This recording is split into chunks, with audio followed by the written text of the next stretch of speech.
Before we dive into this powerful interview, allow me to introduce a true pioneer, Dr. Michael Haynes. He is widely recognized as the father of modern-day faith-based counseling. He was instrumental in launching the first historic faith-based initiative, first under Governor George Bush in Texas, and later it was passed nationally. In this rare and meaningful conversation, Dr. Haynes is interviewed by none other than his daughter, Holly, an ordained licensed minister and a highly respected leader in her own right. Holly has earned the admiration of peers across ministry, counseling, and professional circles for her wisdom, strength, and integrity. Why does this matter to you? Because if you feel called to counsel, whether in your church, your ministry, or a private practice, this is where the journey begins. Certification, accreditation, and real impact are not just possible, they're within reach. Let's listen in. Tell me the name of the iron worker. The iron worker that helped find the cross. He's the person that came out of the garage of the U.S. Customs building where the cross was embedded in all the rubble, and called me, and I went in there, and his name was Frank Selecchia. He's been on several television programs, as so have I. He was interviewed on tape, and so was I, and we were the two that was interviewed on those situations that had to do with finding that cross. That cross is now at the current Ground Zero Museum. And I think now it has been moved inside, from what I've heard. I might have to check my facts. I'll tell you what, I haven't heard anything and haven't tried to keep up with anything due to the fact that I didn't know how to articulate it. I certainly didn't know how to live it.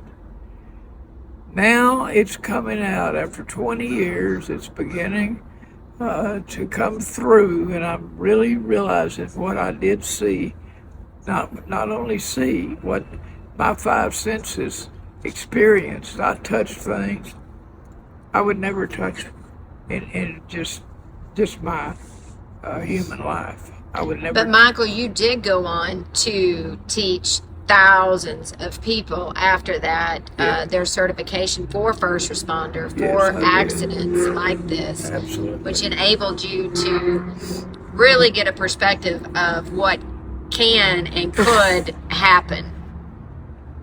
That's correct? true. Oh, and yes. Faith-Based Counseling Center was one of the first ever. It was the first faith-based approach. The governor of Texas at the time used the term faith-based, which we had used, and he picked up on faith-based, and it went to the heights of the President of the United States. And George Bush, he picked up on the use of the term faith-based. We already had it copyrighted, but it wasn't any difference. We didn't care about that.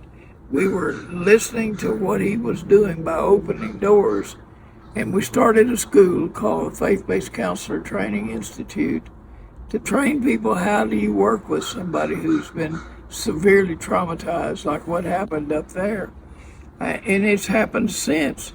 All the things that are going on in high schools now, that are going on in schools, and guns, and people being shot and killed, and things that have happened in America should be understood by the various things that have already happened.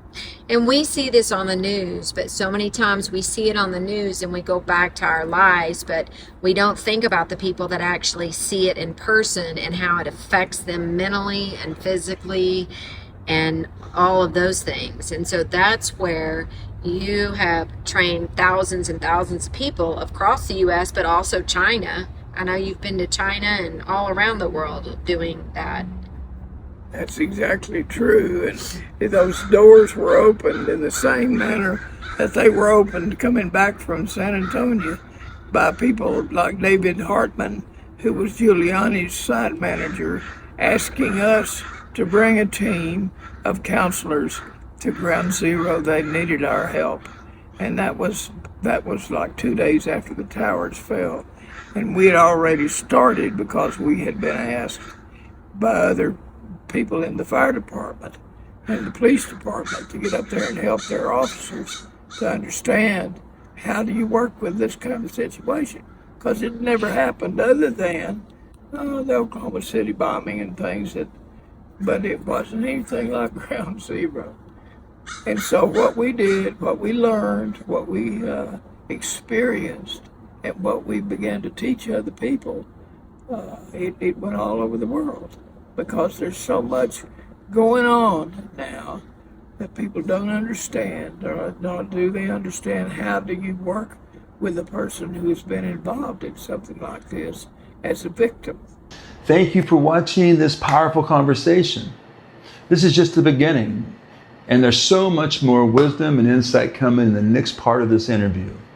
If you feel a pull in your heart to help others, to counsel, to serve, don't wait. Your passion has purpose.